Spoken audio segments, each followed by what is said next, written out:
뉴욕 증시가 오름세로 마쳤습니다. 다우는 100포인트 넘게 올랐고 나스닥은 18개월 만에 최고치로 올라섰습니다. 비농업 부문 고용과 실업률 등 2월 고용 지표가 예상보다 덜 나빠진 점이 호재였습니다. 유럽은 지난 2월 미국의 고용 지표가 예상보다 호조를 보인 데다 유럽의 그리스 지원 등을 재료 삼아 상승 마감했습니다.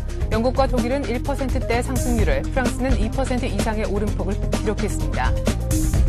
유가는 2월 미국의 비농업 부문 고용이 예상보다 긍정적인 모습을 보이며 3일째 상승했습니다. 4월 인도분 WTI 가격은 배럴당 1.6% 오른 81달러 50센트에 마감됐습니다. 지난해 우리나라가 0.2% 성장해 OECD 30개 회원국 중 폴란드와 호주에 이어 세 번째로 높은 경제 성장률을 달성했습니다. 이런 가운데 올해는 한국이 4.4%로 가장 높은 성장률을 달성할 것으로 전망됐습니다. 안녕하십니까. 이슈앤 마켓의 최리나입니다. 뉴욕 증시가 지난 주말에 오름세로 끝났습니다. 다우가 오랜만에 100포인트 넘게 올랐고 나스닥은 18개월 만에 최고치를 기록하면서 올해 연 고점을 다시 썼는데요. 무엇보다 2월 고용지표가 예상보다 덜 나빠진 점이 큰 호재였습니다. 유럽 증시 마감 상황, 상품 동향까지 전문가와 함께 짚어봅니다. 메가마이다스 투자자문의 강요섭 연구원 나오셨습니다. 안녕하세요. 안녕하십니까. 네, 일단 기다리던 고용지표가 나왔는데 뉴욕이 상승세로 끝이 났네요. 네. 일단 개장 전, 장 시작 전에 발표가 됐었는데 고용지표가 2월에 이제 폭설도 있었고 한파가 있어가지고 일단 많이 약세로 나올 것이다 이런 예상치가 많았습니다. 근데 예상치에도 불구하고 아주 강세로 나왔죠. 그래서 시초가부터 강한 상승 흐름을 보이면서 다우존스 산업지수가 이제 강세로 출발했고요. 세시경 발표된 이제 1월 소비자 신용 동향이 이것도 감소할 것이라는 예상과 달리 1년 2개월 만에 증가세로 돌아섰습니다. 그래서 소비 회복에 대한 기대가 더욱 높아졌고요. 다우지수가 122포인트 상승해서 1566.2로 마감했습니다. 네. 특히 이제 나스닥 지수가 1월 고점을 갱신해서 신고가를 기록하면서 강한 상승세를 나타냈는데 이런 경기 회복에 대한 기대감이 커지면서 에너지, 금융, 기술주 등이 2%가 넘는 상승세를 기록했고요. 보잉, 아메리칸 익스프레스, 알코아, 애플 등이 3%가 넘는 상승세를 보이면서 크게 강세로 이제 신고가 종목도 많이 나오고 강세를 마감했습니다. 네, 사실 이날 고용 지표를 많이들 기다렸었습니다. 그에 앞서 나타난 ADP가 내놓은 민간 부문 고용 그리고 주간 신규 실업수당 청구 건수 이런 것들을 봤을 때 고용 지표가 호전될 것이라는 예상이 또 있었었는데 결과도 괜찮았죠? 예. 3일날 나왔던 ADP 고용 보고서에서 원래 이제 2년 내 최저폭인 이제 비농업 부문 고용자 수가 2만 명 감소했다는 결과가 나왔기 때문에 시장에서는 어느 정도 예상하고 있었던 부분이지만 ADP 고용 보고서는 원래 이제 그 신뢰도가 높지 않습니다. 그래서 신뢰도가 높지 않은 보고서이기 때문에 이번 고용 지표 결과가 시장에 자극을 주기 충분했던 그런 결과였고 또 이제 더 깊숙하게 들어보면은 이제 경기 후행 지표의 대표 주자이기 때문에 고용 지표가 네. 이제까지 주가의 회복과는 무관하게 지속적으로 하락해 오고 있었고요. 고용 지표만 보자면은 이제 지난달부터 변화가 감지되기 시작해서 2월 비농업 부문 고용자 수가 36,000개 감소, 일자리 감소가 계속 이어지고 이것은 이제 전문가 예상치인 68,000개를 이제 대폭으로 상회하는 그런 재료였습니다. 실업률 역시 9.7%를 유지하면서 9.8% 예상치를 상회하는 결과가 됐고요. 네. 어떻게 보면 이번 고용 지표가 실업률이 이미 정점을 찍었다라는 가능성을 보여주는 그런 결과가 될 수도 있고요. 만약에 실업률 피크가 맞다면 12개월이나 18개월 후에는 출구 전략이 이제 금리 인상이 이제 단계적으로 나타나는 그런 가능성도 한번 우리가 염두에 두고 투자를 해야 될 것 같습니다. 네. 자, 실업률이 지난해 10월 10.2% 고점을 찍은 이후에 계속해서 하락을 하고 있습니다. 실업률이 말씀하신 것처럼 예상은 0.1%포인트 정도 는 9.8%를 기록할 것이다. 이렇게 예상이 됐었는데 결국 1월과 동일한 실업률이 더 늘지 않고 9.7%라는 수준을 유지를 했습니다. 자, 이런 결과만 보더라도 말씀하신 것처럼 이제는 실업률이 거의 피크를 찍었다. 손석원 교수도 그렇게 얘기를 한 걸로 알고 있는데 말이죠.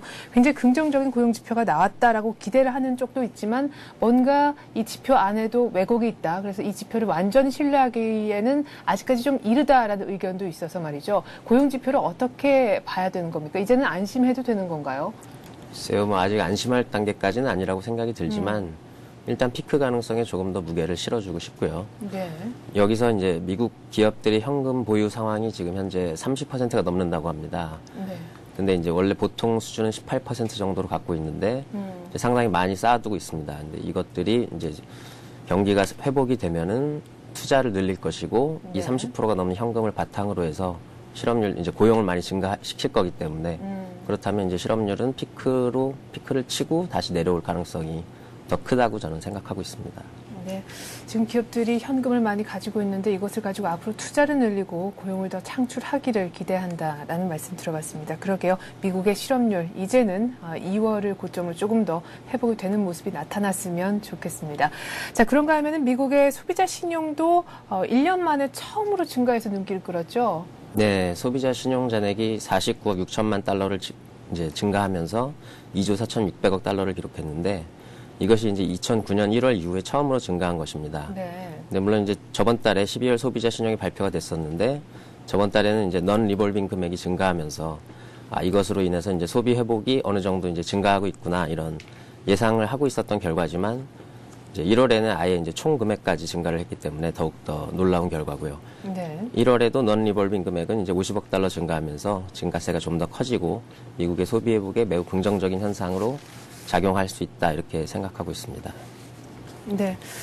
자, 무엇보다 여러 가지 글로벌 악재가 터지는 상황에서도 뉴욕 증시가 고용 지표를 호재를 보이면서 상승 마감했다라는 것입니다. 주간 단위로 봤을 때도 말이죠. 다우는 또 2%, 나스닥은 거의 4% 이렇게 가까이 3%대 상승률을 기록을 했는데 무엇보다 앞서서 말씀하신 것처럼 나스닥이 지금 2,326포인트면은 올 들어 최고점이란 말이에요. 이것이 의미하는 바는 뭘까요? 일단 나스닥이 신고가를 기록했습니다. 네. 윌리엄 오닐이라는 유명한 투자자가 말한 것도 있는데 이제 신고가를 나타내는 회사, 신제품을 내는 회사는 무조건 사라 이런 말이 있습니다. 네. 그래서 의미가 있는 거고요. 또 그리스 유럽발 재정 위기, 두바이 사태, 중국 긴축 우려, 그러면서 증시 회복을 투자자들이 반신반의하고 있는 가운데 지금 신고가가 나온 상황이기 때문에 네. 의아해하는 시선들이 많습니다. 근데 이제 이유는 크게 두 가지로 요약이 될 수 있는데 일단 유럽발 재정 위기나 두바이 사태 같은 경우는 이제 경기가 최악 국면에서 회복할 때 나타나는 국지적인 문제점일 뿐이고요. 그다음에 이제 중국의 긴축 역시 경기가 회복기로 접어들었다는 그런 신호탄일 것이고 두 번째로는 이제 장단기 금리 차이가 2% 이상 나고 있는 상황이기 때문에 네. 이런 상황에서는 은행 수익 구조가 많이 개선이 됩니다. 그래서 은행 수익 구조가 개선되면은 민간 대출 활성화를 더욱더 이제 기대할 수 있기 때문에 그런 것이고요. 네. 또 이제 나스닥의 신고가가 나왔지만은 지난주 초반에 S&P 중형주 지수하고 소형주 지수는 이미 신고가를 낸 상황이기 때문에 네. 나스닥 신고가는 어느 정도 예견된 부분이다. 그렇군요. 그렇게 생각할 수 있습니다. 이런 미국 증시와 달리 이제 중국 증시가 우리가 지금 중국 증시는 신고가를 내지 못하고 옆으로 지금 횡보하고 있는 상황인데 네. 위엔화 절상하고 금리 인상이 주가 상승에 지금 걸림돌이 되고 있습니다. 근데 이제 과거에서 힌트를 다시 한번 얻어보면은 2005년에도 이제 위엔화 절상을 하겠다 이래가지고 중국 증시가 계속 횡보를 하다가 실제로 위엔화 절상을 한 다음에는 주가가 이제 그때부터 올랐던 것을 알 수 있습니다. 그래서 금리 인상이나 위엔화 절상이 이제 재료가 나오게 되면은 현재 주가를 누르고 있는 악재가 소멸되기 때문에 이제 중국 증시가 재차 상승 흐름을 이어갈 가능성이 높고 그래서 우리나라 증시 역시 뒤따라 상승할 가능성이 크다 이렇게 생각이 들고요. 인민은행 총리가 실제로 위엔화 절상을 시사했기 때문에 이제 아마 곧 위엔화 절상이 나오고 중국 증시는 곧 상승 흐름을 이어갈 것이다 이렇게 생각합니다. 네. 글쎄요. 위안화가 절상되면 전반적인 이 신흥국 통화에 묶여지는 우리 한국 증시의 통화인 우리 원화 같은 경우에도 결국 달러화 대비 함께 좀 동반절상 되는 것 아니냐. 그렇다면 결국 우리 IT, 자동차와 같은 수출주는 그래서 중국 내수를 생각한다면 좀 어떻게 좀 잘 상승 국면을 이어나갈 수도 있겠지만 그렇지 않으면 발목이 잡힐 수 있다는 분석도 있거든요. 위안화 절상 우리 경제에 미친 영향 간단하게 짚어주시고요. 전국 전인대에서 지금까지 나온 이야기 간단히 또 다시 한번 좀 요약을 부탁드리죠. 네.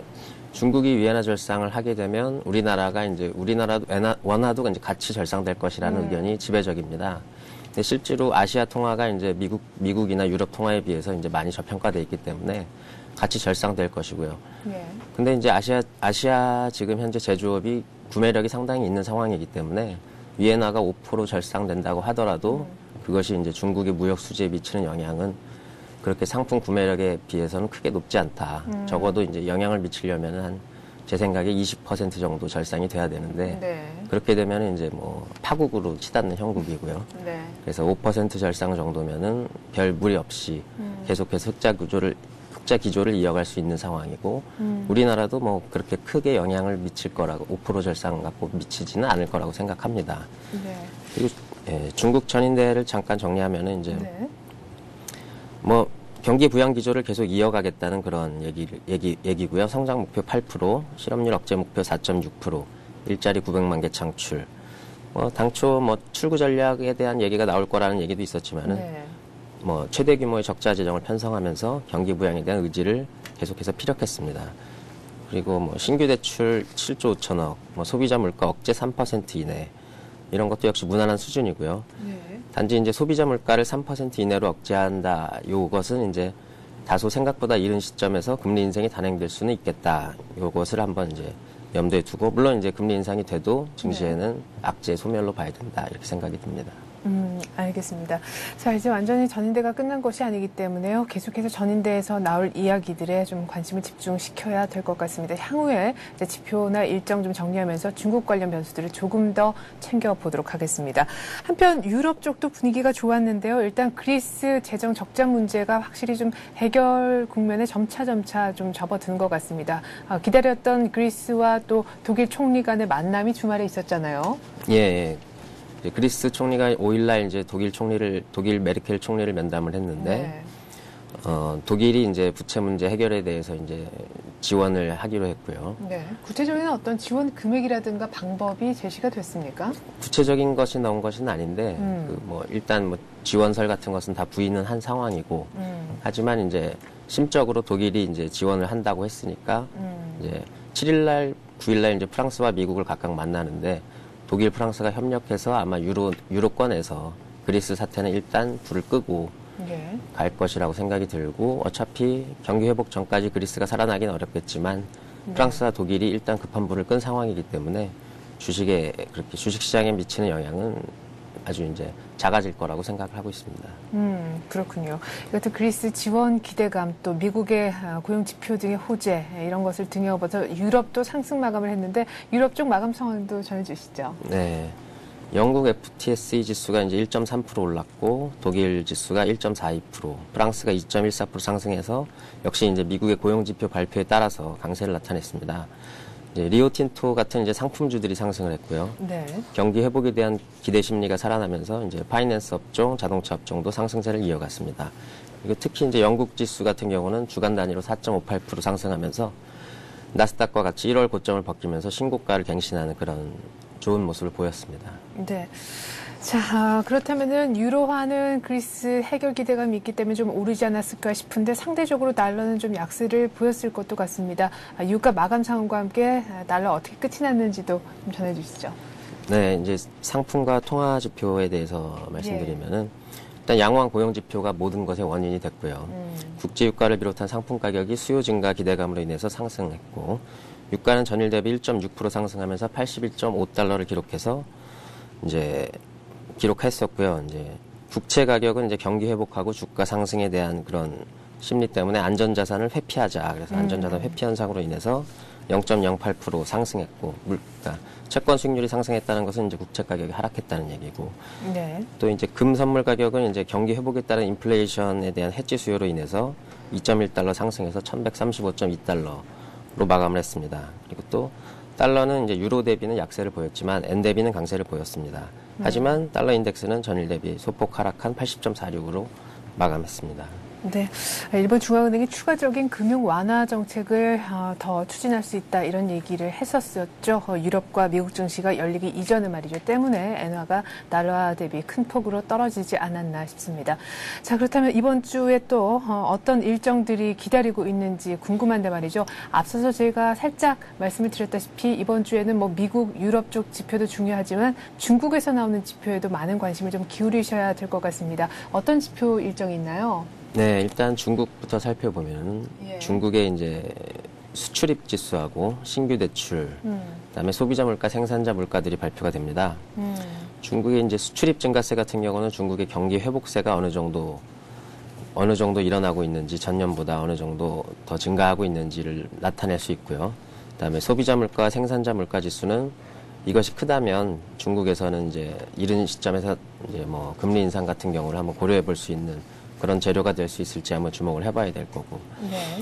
또 미국 같은 경우는 이제 무역 수지가 발표가 되고 이제 미국의 무역 수지는 역시 미국 무역 수지가 이제 20억 달러 후반까지 이제 작년에 줄었다가 지금 네. 현재 40억 달러 수준에서 정체하고 있는데 보통 미국의 무역 수지하고 아시아 증시는 음의 상관관계를 보입니다. 그래서 네. 미국의 무역 수지가 조금 더 적자가 더 커지면은 아시아 증시는 좋겠지만 또 위안화 절상 압력은 또 더 높아지고 그렇게 그렇죠. 그렇게 해석을 할 수 있겠고요.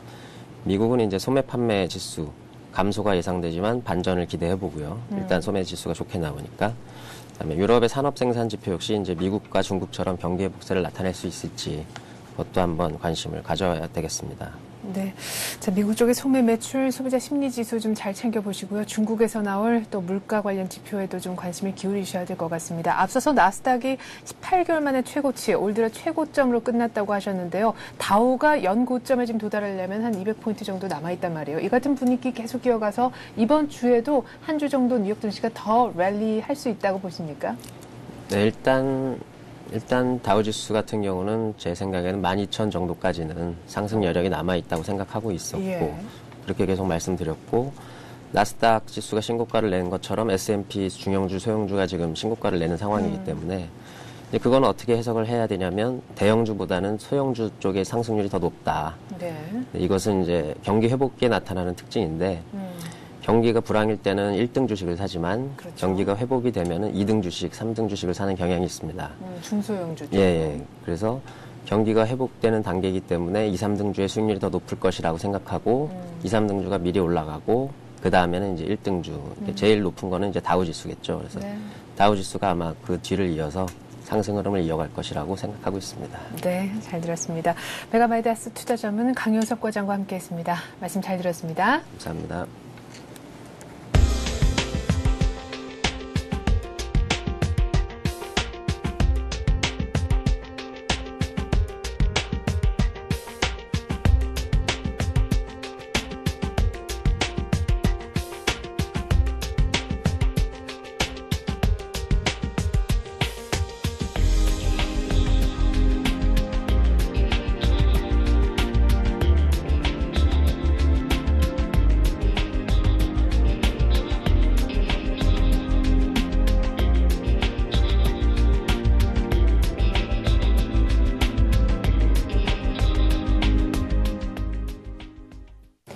주말에 미국의 2월 고용지표가 좋으면서 또 그리스와 독일 총리가 만나면서 그리스 재정 적자 문제에 대한 해결 기대감이 높아졌습니다. 때문에 유럽도 미국의 뉴욕 증시도 모두 올랐고 심지어 나스닥은 18개월 만에 최고치를 찍기도 했는데요. 우리 증시 120일 돌파가 얼마 남지 않았습니다. 전망 들어보죠. 동양종금증권 홍제 지점으로 가서 최일종 팀장 만나겠습니다. 안녕하세요. 네, 안녕하십니까. 네, 120일 이평선까지 아까워요. 0.1포인트 모자라서 터치를 못했는데 오늘 가능할까요? 예, 일단 가능하다라고 보시면 될 것 같은데요.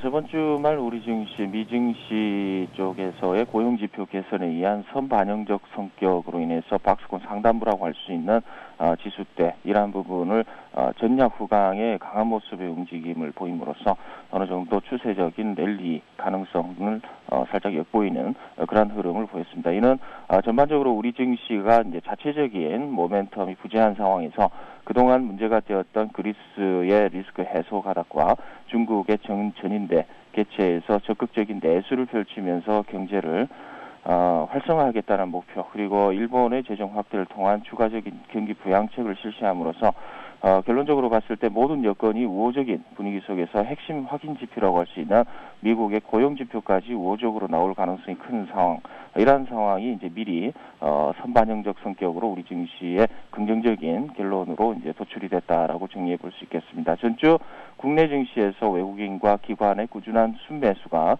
눈에 띄었는데요. 전주 한 주간 외국인 수급을 보게 되면은 약 7,900억의 순매수를 보였고요. 기관은 2,800억 가량의 순매수 흐름을 흐름을 보인 반면에 개인들은 그동안의 저점 매수를 통한 흐름 속에서 지수의 반등 시 나오는 이익 실현 및 현금 확보의 리스크 제거 뭐 이런 부분을 이제 그 욕구를 충분히 분출하면서 전주 한 주 동안 무려 1조 가량의 집중적인 순매도 흐름을 보였다라고 정리해 볼 수 있을 것 같습니다. 오늘 우리 증시 변수 상당히 중요한 방향성이 나타날 가능성이 있는데요. 전주 말 상승 흐름을 이번 주 초까지는 이어나가는 의미 있는 위치다라고 판단해 볼 수 있을 것 같습니다. 전주 종합지수의 종가는 1634포인트로 기술적인 저항대 부분에 위치해 있는데요. 대외 변수를 고려한다면 이런 박스권 상단부는 다소 오버슈팅 개념에서의 추가적인 확대 가능성도 이제 조심스럽게 제기를 해보도록 하겠습니다. 어쨌든 이번 주 국내 증시의 박스권 상단부는 1650에서 1680선으로 이제 보고 접근을 하시되 그 상단부의 시간적 개념 도달 시간은 쿼드러플 만기가 있는 이번 주 목요일 전후로 판단하면 될 것으로 이렇게 판단을 하고 있습니다. 오늘 우리 증시 변수 여러 가지 있겠습니다만은 여전히 파생 시장의 회복이 관건이다라고 할 수 있겠고요. 두 번째로는 이제 현물 시장에서의 거래량 증대를 통한 지수의 견조한 상승 흐름을 나타내는지 보시면 될 것 같고요. 아울러 핵심 주도 업종이 없는 상황에서 주도 업종이 발생하는지 여부를 체크해 보시면 될 것으로 판단해 보겠습니다. 전주 말에는 이제 금융주와 중공업주들의 지수 견인, 업종 선도 가능성 살짝 엿보였는데요. 이번 주 초반부터 전체적인 업종의 확산과 종목의 확산 개념의 지수 상승 견인이 나타난다고 한다면 우리 증시 전체적인 경제지표 둔화 속에서 견조한 상승 흐름을 보이는 안정된 흐름이 나타날 가능성이 크다라고 판단을 해보도록 하겠습니다. 적극적인 접근 전략도 고려하는 하루가 돼야 되지 않겠나라고 판단을 해보겠고요. 오늘 변수 한번 정리를 해보도록 하겠습니다. 네, 일단 뭐 지금 기술적인 굉장히 중요한 위치에 있기 때문에 방향성이 나타날 텐데 아무래도 추가적인 상승 시도가 더 있지 않겠나 예상을 하셨고 목요일 쿼드러플 미칭데이를 맞아 다시 한번 갈림길에 설 가능성이 있다고 얘기를 해주셨습니다. 자, 그렇다면 수요일까지 오늘 포함해서 월, 화, 수 한 3거래일간 정도는 상승 쪽으로 베팅을 해도 괜찮을 것 같은데 말이죠. 이에 알맞는 투자 전략도 좀 부탁드리죠. 네, 뭐 전략 부분은 이제 현재 우리 증시가 강세의 모습을 보이고 있는 상황이니만큼 전주의 강한 상승 흐름을 보인 업종, 이러한 업종과 종목들에 대해서는 연속성이 여전히 유효할 것으로 판단을 하고 접근하는 게 중요할 것으로 보고 있습니다. 먼저 전주의 우리 증시 상승 흐름을 보였던 대형주, 강세 대형주로서는 한전 KPS라든가 한진해운 홀딩스, 그리고 STX 페노션이라든가 삼성테크인, 대우건설, 현대중공업이 10%대에서 5%대의 강세 흐름을 보였고요. 중형주 쪽에서는 금호석유라든가 대한해운, 아시아나항공, 한라건설 등 뭐 이러한 종목들이 강세를 보였고요.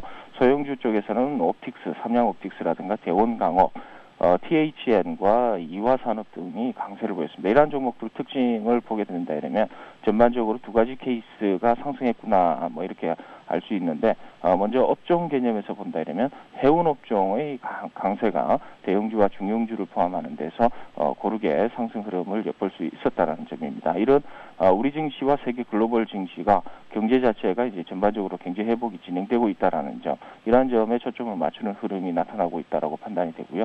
나머지 하나는 테마에 속한 그룹들의 강세, 이런 부분이 엿보인다는 점입니다. 한전 KPS 같은 원자력 관련 종목들 그동안 쉬다가 다시 한번 시장에 부각이 되면서 테마가 강세의 모습을 보이고 있는데요. 이번 주도 이러한 핵심 테마들 순환매 성격의 흐름이 지속적으로 나타날 것으로 판단이 되고요. 업종별로 봤을 때 해운 업종의 추가적인 강세 가능성 여전히 유효할 것으로 보이고요. 전기전자의 지속적인 트레이딩 국면에서의 매매 전략도 여전히 유효한 국면이다라고 정리해 볼 수 있겠습니다. 아울러 금리의 인상 시기에 이제 맞닥뜨려가지고 화재보험주의 주가 흐름 역시 눈여겨봐야 될 부분 아닌가 이렇게 판단해 보도록 하겠습니다. 네, 강세 업종의 강세 종목 말씀하셨는데 일단 뭐 IT는 트레이딩 말씀하셨으니까 IT는 조금 제쳐두고요. 추가적인 강세를 예견하신 해운 업종 중에서 한 종목만 오늘 좀 자세히 보죠. 네, 그렇습니다. 해운 업종의 이제 그 각 증권사의 탑픽은 이제 한진해운과 그리고 STX 페노션 정도가 이제 구분이 돼 있는데요.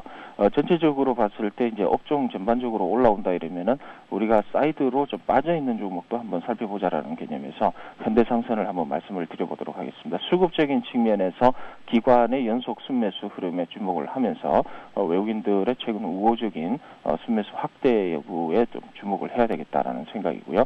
재료적인 측면, 뭐 그동안 글로벌 경기 회복이 다소 위기의 탈피라는 부분이 있었다 이러면 해운업종의 움직임은 이러한 위기가 진정이 된다고 하더라도 다소 오랫동안 지속되는 그러한 좋지 않은 부분이 있었다라고 이제 판단해 볼 수 있을 것 같습니다. 그러나 주가의 움직임은 이러한 부분을 다소 선반영하는 경향이 있다라고 판단이 되는 만큼 해운업종들에 대한 재점 논란과 더불어서 최근에 BDI 지수의 변동성 상방적으로 확대되는 그런 흐름이 나타남으로써 주가의 기술적인 이제 반등 시에 충분히 우호적인 가격의 상승 흐름이 나타날 가능성이 있다. 뭐 이렇게 접근 전략을 펼쳐보도록 하겠습니다. 따라서 기술적인 부분을 이제 접근을 해보겠는데요.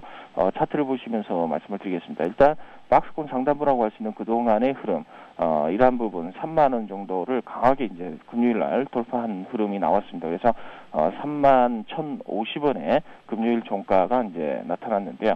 이러한 부분에 있어서 3만 500원 정도, 그러니까 금요일에 그 양봉 절반 정도 수준에서의 어느 정도 이 저점 매수 하방 경직성은 확보가 될 가능성이 있겠다라는 생각입니다. 그래서 3만 500원 부근에서 금요일 종가까지의 분할 매수 충분히 가능할 것 같고요.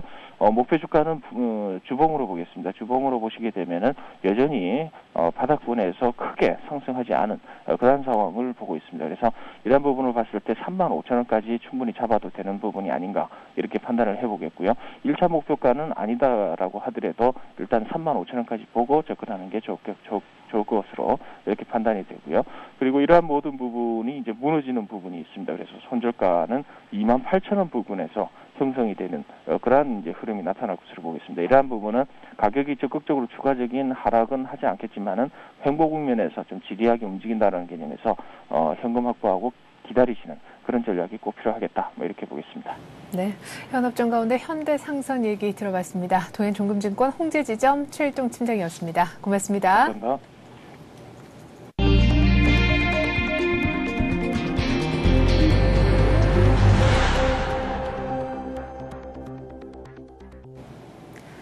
금융위기가 시작되고부터 위화나 환율을 달러에 고정시켜왔던 중국이 처음으로 위화나 절상 가능성을 시사했습니다.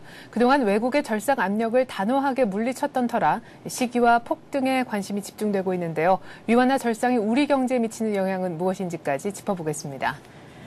서울 송파구 일대 들어서게 되는 위례 신도시 청약이 하루 앞으로 다가왔습니다. 분양가가 주변 시세 60% 선에 불과한 데다 전체 물량의 65%가 할당된 특별 공급에 우리 무주택 서민들의 관심이 집중되고 있는데요. 자격 요건이 까다롭다고 하죠. 미리 꼼꼼하게 살펴드리겠습니다. 오는 4월부터 중소사업자에 대한 세무조사 기간이 20일 이내로 제한돼 세무조사 부담이 크게 완화됩니다. 또한 해외 건설 현장 지원 근로자에 대한 소득세 비과세도 월 150만 원으로 확대될 예정인데요. 4월부터 시행될 개정 세법 시행 규칙 미리 정리해 보겠습니다. 지난 2009년 투자를 축소해왔던 산업계가 올해는 적극적인 투자에 나설 모양입니다. 국내 600대 기업의 투자 금액은 지난해 대비 17%가량 늘어난 103조에 달할 전망인데요. 전경련의 조사입니다. 결과도 정리해보죠. 주주총회 시즌이 개막된 가운데 주요 기업들이 잇따라 신사업을 발표하고 있습니다. 정밀 기계업체가 신재생에너지 사업에 출사표를 던지는가 하면 보안업체가 소프트웨어 개발과 판매업 진출까지 추진하고 있는데요. 기업들의 이 같은 컨버전스 신사업 바람 풍향계를 한번 작동시켜 보겠습니다. 오늘 이 같은 내용 바탕으로 해서 뉴스 따라잡기 시간은 서울경제신문 이종배 기자와 함께합니다. 안녕하세요. 예, 안녕하십니까. 네, 자 먼저 중국 얘기를 해야겠습니다. 현재 전 세계 눈이 전국의 전인대에 다 쏠려 있다고 해도 과언이 아닌데요. 처음으로 위화나 절상 가능성을 합동 기자회견에서 시사했다고요. 네, 그렇습니다. 그 지적하신 대로 뭐 전인대가 열리면서 그 전 세계가 뭐 중국 정부의 고위 관료들이 내놓는 발언 하나하나에 촉각을 곤두세우고 있지 않습니까? 네. 그 지난번에는 그 중국 고위 관료들이 뭐 적자 재정을 감내해서라도 내수를 키우겠다 이런 의지를 피력했는데요. 이런 가운데 그 저우 샤오창 그 중국 인민은행 총재가 그 위안화 절상 가능성을 시사했습니다. 인민은행 총재는 그 합동 기자회견에서요.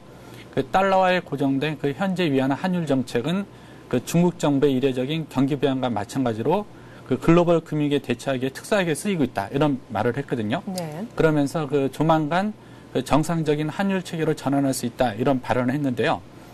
뭐 정상적인 환율 체계 전환 시점에 대해서는 매우 신중하게 접근해야 된다 이런 발언을 했지만 이런 발언을 볼 때 그 사실 그 위안화 절상 시기가 얼마 남지 않은 것으로 보이고 있거든요. 그 단초 그 중국 정부는요, 그 2005년 7월에 그 달러화에 고정된 그 위안화 환율 체계를 폐기하고요, 그 달러와 유로화 등 그 주요 통화 가치에 연결되는 바스켓 통화 제도를 도입했거든요. 네. 하지만 그 금리가 터지면서 지난 2008년 7월부터 사실상 그 달러 폐거제로 복귀했는데요. 그 정상 환율제랑 그 통합 바스켓 제도로 그 전환한다는 것을 의미하고 있습니다. 네. 자, 그렇다면 말씀하신 것처럼 중국 정부가 위안화 절상은 하긴 할 움직임인데 언제쯤 위안화 절상을 어느 폭으로 할지가 관심인 것 같습니다. 일단 시장은 점진적으로 좀 위안화 절상을 하지 않을까라고 예상을 하는 분위기인데 그렇죠. 덧붙여서 우리 경제에 미치는 영향도 또 중요하니까 함께 좀 짚어봐 주시죠. 네, 그렇습니다. 그 사실 여러 가지 그 절상 폭이라든지 절상 시기에 대해서는 여러 가지 의견이 좀 분분한데요. 네. 일단 그 국내 전문가들의 의견을 보면은 일단은 그 중국 정부가요, 그 본격적인 시기 저울질에 들어가 있고요. 네. 지배적인 관측은 이제 그 상반기 중으로 그 절상할 가능성이 크지 않겠느냐. 그래서 상반기 중으로 그 단계적 절상을 점치고 있습니다. 그래서 뭐 현재 시기상으로는 4월이나 5월께 그 첫 단추를 깨지 않을까 이런 분석도 나오고 있는데요. 네. 이렇다 보니까 그 위안화 절상이 가져올 그 한국 경제 드실도 좀 본격 논의되고 있는데요. 사실 뭐 절상 폭에 따라 달라지겠지만 그 위안화 절상이 가지는 상징적 의미가 크다 보니까 네. 여러 가지로 우려가 되고 있는데요. 우선 그 긍정적 효과하고 부정적 효과가 좀 같이 있는 것 같습니다. 그 긍정적 효과를 보면요, 그 위안화가 절상되면은 그 자연스럽게 그 중국 수출 제품 가격도 상승하게 되는데요. 예. 이렇다 보니까 그 국제 시장에서 우리가 그 다소 우위를 점할 수 있게 되고요. 아울러 그 대중 무역 수지 흑자 규모도 더욱 증가할 것으로 전망되고 있거든요. 네. 그 부정적 효과를 꼽아본다면은 그 위안화 절상이 그 중국 긴축 신호로 연결되면서 금융시장이 좀 불안해질 수 있고요. 이런 점 들 수 있고요. 또 그 우리나라가 그 무역 수지 규모가 확대되면서 또 위안화가 원화 절상이죠. 예. 원화 가치가 동반 상승하는 효과도 예상되고 있습니다. 또 그 현재 우리가 그 중국으로부터 많은 물품을 수입하고 있는데요. 네. 그 중국산 그 수입품 가격이 오르면은 그 국내 물가가 상승하는 효과도 나타날 수 있거든요. 네. 그러니까 위안화 절상이 가져올 효과를 보면은 부정하고 긍정이 좀 혼재되어 있는데요. 이 어느 쪽에서 긍정이 더 큰 힘을 발휘할지, 부정이 더 큰 임팩트를 발휘할지는 좀 더 두고 봐야 될 것 같습니다. 네. 일단 뭐 위안화 절상 우리 경제에 미치는 영향 굉장히 복잡한데 위안화 뭐 절상 폭이 한 5% 정도면은 긍정적인 효과를 더 많이 나올 수도 있다고 하니까요. 어쨌거나 중국의 위안화 절상 관련 이슈는 좀 가장 중요하게 지켜봐야 될 부분이 아닌가 싶습니다. 자, 그리고 올해 분양 시장의 최대어로 꼽히는 미래 신도시 분양이 바로 내일부터 시작이 됩니다. 내일 새벽부터 해서 인터넷 접수를 받는다라고 하는데 무주택자를 대상으로 한 보금자리 주택이 가장 큰 관심이죠. 일단 청약 그 분양 일정부터 챙겨보고요. 네. 청약 전략도 그 뒤에 좀 말씀을 해 주시죠. 일단은 그 위례 신도시에서 이번에 공급되는 주택은 그 지적하신 대로 보금자리 주택이거든요. 네. 그 즉 무주택자를 대상으로 한 그 보금자리 주택 청약이 9일부터 시작되는데요. 정부는 그 위례 신도시가 워낙 인기가 많다 보니까 그 최근 위례 신도를 겨냥해서 청약 제도도 바꾸기도 했는데요. 사실 그 현재 그 신규 분양 시장이 워낙 침체돼 있지만요. 네. 그 위례 신도시에 관심을 볼 때 이번에는 그 상당한 청약 경쟁률이 예상되고 있는데요. 우선 그 분양 일정 뭐 규모 이렇게 대략적인 계획을 살펴보면요. 이번에 공급되는 물량은 총 한 2,350가구입니다.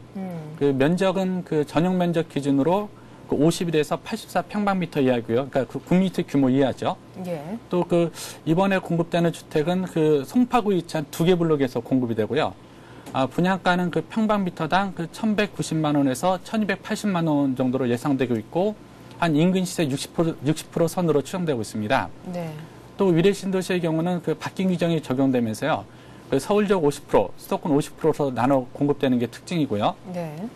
그 세부 청약 일정을 보면은 그 3자녀 특별 공급 및 그 노부모 특별 공급이 9일에서 10일간 치러지고요. 그 신혼부부 특별 공급이 10일에서 12일. 또 그 생애 최초 특별 공급이 15일에서 16일, 또 일반 그 청약 출자 가입자를 대상한 공급이 17, 18일까지 이렇게 실시되는데요. 네. 청약은 인터넷과 현장에서 동시에 접수받습니다. 네.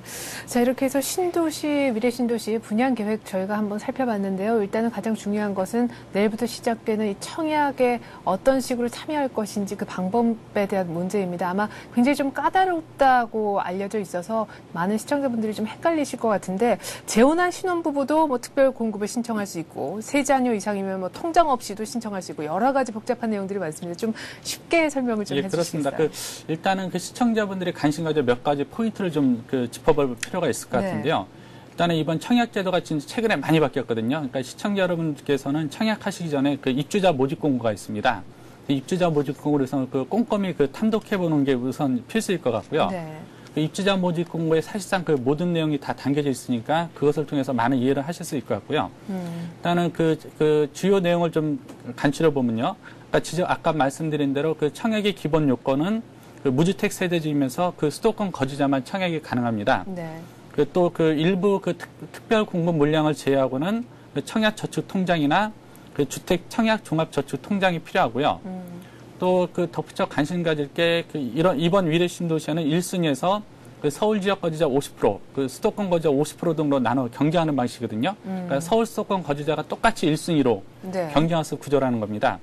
또 이번에 그 송파구에서 공급되는데요. 네. 송파구가 그 투기 가일지구로 지정돼 있습니다. 그렇다 보니까 그 과거 5년 이내에 그 다른 주택이 당첨된 사람이 있는 분들은 1순위라도 2순위로밖에 청약이 못하는 점을 좀 눈여겨볼 필요가 있을 것 같고요. 또 그 생애 최초 신혼부부 특별 공급이 있는데요. 그 특별 공급에도 그 서울 50%, 수도권 50%, 그 네. 지역 우선 비율은 그대로 적용되고요. 네. 또 그 청약 통장이 필요 없는 특별 공급도 있는데요. 그 이번 위례 신도시 그 사전 예약까지는 그 3자녀 특별 공급에서 그 청약 통장을 적용하지 않습니다. 그 다만 이제 그 최근 법이 개정돼 가지고요. 그 오는 8월부터는 그 3자녀 가구도 그 청약 저축 통장이 필요하거든요. 네. 그러니까 그 다자녀 가구가 그 청약 저축 통장 없이 그 마지막으로 신청할 수 있는 그 분양이다. 좀 이렇게 보시면 될 것 같습니다. 예. 또 그 시청자분들이 그 관심 가시는 것 중에 하나가 그 사전 예약을 몇 번까지 할 수 있냐 그건데요. 그렇죠. 네. 그 보금자리 주택 원래 그 3지만까지 가능한데요. 그 이번 위례 신도시 같은 경우는 2개 블록만 대상으로 공급하거든요. 네. 그렇다 보니까 2지만까지 가능하고요. 또 그 동일 블록 내에서 그 한 개 주택형만 신청이 가능합니다. 그러니까 그 동일 블록에서 그 2개 주택형을 신청할 수 없게 되고요. 아울러 그 전매 제한 기간은 그 10년이 적용될 것으로 보입니다. 네. 위례 보금자리 내일 오전 6시부터 인터넷으로 접수할 수 있다고 하니까요. 일단은 말씀드렸던 입주자 모집 공고부터 꼼꼼하게 챙겨보신 일이 필요할 것 같습니다. 자, 그리고 정부가 올해 적용할 세법 시행규칙을 다시금 좀 가다듬어서 손질을 했습니다. 이에 따르면은 중소기업의 세무조사 부담이 훨씬 더 완화될 예정이라고 하는데 어떻게 세법이 바뀌는 건지요? 예, 그렇습니다. 그 기획재정부가 그 지난해 말 국회를 통과한 세법들 있지 않습니까? 네. 그 세법에 대해서 그 세부 시행규칙을 개정을 했는데요. 세부 시행규칙은 뭐 그 법제처 심사 등을 거쳐서 그 4월 초부터 좀 시행될 예정인데요. 뭐 주요 내용을 보면 우선 그 중소기업 그 세무조사 기준 완화가 있는데요. 그 4월부터 그 중소사업자에 대한 그 세무조사 기간이 그 20일 이내로 제한됩니다. 그러니까 20일 이내 안에서 세무조사를 끝내야 되거든요. 네. 그래서 뭐 기준을 보면은 그 매출액 그 100억 원 미만의 그 중소사업자나 그 부동산 양도가의 100억 원 미만의 납세자에 대해서는 그 세무조사 기간을 20일로 이렇게 한정을 했고요. 네. 단 이제 그 눈여겨볼 게 뭐 거짓계약서 작성, 그다음에 미등기 양도, 뭐 부동산 투기 있지 않습니까? 네네. 그 부동산 투기에 대해서는 그 기간 제한에 예외를 뒀습니다. 그러니까 그 부동산 투기에 대해서는 정부가 무제한의 세무조사를 할 수 있다. 면밀하게. 예, 그렇습니다. 이렇게 바뀐 게 하나 있고요. 또 그 해외 건설 현장 지원 근로자에 대한 그 소득세 비과세가요. 그 월 100만 원에서 그 150만 원으로 확대되고요. 또 그 해외 건설 현장으로 국한됐던 그 적용 대상을 건설 현장을 직접 지원하는 장소로 넓혔거든요. 네. 이럴 경우에는 그 건설 현장에서 직접 일하지 않아도요. 그 장비나 기자재 구매를 맡거나 그 통관, 운반, 유지, 보수를 담당하는 근로자들도 그 비과세 혜택을 받게 됩니다. 네, 2010년 세법 개정 규칙에 따라서 중소기업의 세무 부담도 덜게 됐지만 대기업으로 봤을 때 올해는 또 대기업들이 투자를 늘릴 계획을 갖고 있다고 합니다. 전경련이 국내 600대 기업을 대상으로 조사를 했는데 그 투자 금액이 100조를 넘어설 거라고요. 예, 네. 그렇습니다. 그 전국경제연합회가 7일 그 조사한 결과 자료인데요. 그 금융보험회사를 제외한 600대 기업을 대상으로 조사를 했는데요. 네. 그 올해 투자 금액이 그 지난해 대비 그 16.9% 늘어난 그 103조 1,910억 원으로 이렇게 집계됐거든요. 뭐 제조업과 비제조업 모두 그 투자 금액이 늘어나는 것으로 나왔는데요. 일단 세부적으로 보면은 제조업은 2009년에 그 37조 원 가량을 투자했는데요. 네. 올해는 한 44조 원에 이를 것으로 추정이 되고 있고요. 그 비제조업은 지난해 51조 원에서 올해는 59조 원으로 증가할 것으로 예상되는데요. 특히 이제 그 산업별로 보면은 그 반도체가 전년 대비 100%, 네. 또 전자기기가 52%, 그 자동차 및 자동차 부품이 53% 증가할 것으로 내다봤거든요. 그러니까 뭐 반도체, 전자기기, 자동차 이 3대 종목이 올해 투자를 이끈다고 볼 수 있을 것 같습니다. 예. 자, 다음 소식입니다. 국내 기업들의 주주총회 시즌이 이제 임박했습니다. 이번 주에 바로 그 주총 시즌을 맞게 되는데 말이죠. 기업들이 정관 등을 개정해서 잇따라 신사업들을 발표를 하고 있는데 눈길을 끄는 것은 이 신사업의 컨버전스, 즉 융합에 포커스가 있다라는 것입니다. 관련 소식 좀 전해주시죠. 네, 그렇습니다. 사실 그 이번 주를 시작으로 그 주총 시즌이 본격 개막되는데요. 뭐 이에 맞춰서 그 신사업을 발표하고 있는데 그 올해 발표된 신사업의 특징은 아까 지적하신 대로 그 컨버전스 융합으로 나타날 수 있거든요. 그러니까 여러 다른 업체들이 다른 업종에 뛰어들면서 시너지 효과를 노리는 많은 신사업이 있는데요. 일단 그 업체별로 좀 보면은 그 삼성 SDI의 경우는 그 2차 전지 개발 및 판매 외에도요. 네. 그 배터리 관련 시스템 및 제조 판매를 신사업으로 넣었고요. 그 또 그 풍력 발전을 주력 분야로 추진 중인 삼성중공업은 그 발전기 제조로 영역을 넓히고요. 네. 또 단지 조성, 그 풍력 단지 조성에도 나선다는 계획입니다. 또 그 정밀 기계 업체인 그 삼성 테크의 경우는 그 진단 시약 및 그 신재생 에너지를 그 신사업에 추가했고요. 네. 또 보안 업체인 S1은 뭐 헬스케어하고 소프트웨어 개발 및 판매를 넣었습니다. 뭐 특히 이제 LG 하우시스 같은 거는 건자재 업체인데요. 이 건자재 업체가 그 탄소 배출권 사업에 진출한다고 공식적으로 밝혔고요. 네. 또 그 현대중공업은 또 중공업에서 벗어나 그 해상 운송업으로 그 영역을 넓히겠다 이런 걸 신사업에 넣었는데요. 또 눈길을 끄는 게 뭐 SK에너지는 뭐 2차 전지를 그 이제 신사업을 넣어놨고요. 그 IT 업체는 SK 넥터스는 그 조립 원회를 신사업으로 넣었고요. 또 종합 평화업을 신사업으로 추진하는 계획인데요. 아마 이 컨버전스 간 융합은 올해 아마 첫 그 신사업이 본격화되는 것으로 좀 이해될 수 있을 것 같습니다. 네, 현대차 등 102개사가 이번 주에 정기 주총을 열게 되는데요. 화면에 보여드렸던 많은 기업들이 이제 컨버전스 융합을 통한 신사업 진출을 꾀하고 있습니다. 이것이 당초 기대했던 대로 시너지 효과를 낼 수 있는지, 내가 들고 있는 종목, 그 회사의 사업 새로운 영역에도 관심을 좀 기울이셔야 될 것 같습니다. 자, 끝으로 이번 주 주요 일정도 한번 소개를 부탁드려보죠. 네, 이번 주는 뭐 기준금리를 결정하는 한국은행의 금통위가 예정돼 있는데요. 이렇게 특히 이번 금통위가 이성태 그 총재 마지막 금통위라면서 네. 좀 주목을 끌고 있습니다. 그 일정별로 보면 우선 8일에요. 그 지식경제부에서 그 R&D 혁신안 브리핑을 하는데요. 이례적으로 그 지식경제부 장관이 직접 나와서 브리핑을 할 예정이거든요. 네. 그래서 뭐 이 자리에서는 그 기업들의 그 R&D 그 촉진을 위한 그 세부 대책이 좀 당길 것으로 보이고요. 네. 9일에는 그 기획재정부 주관으로 그 공공기관 선진화 우수 사례 워크숍이 열립니다. 이 자리에서는 그 요즘 이슈가 되고 있는 공공기관 임금 피크제 있지 않습니까? 네. 그 임금 피크제에서 그 세부 방안이 논의될 예정입니다.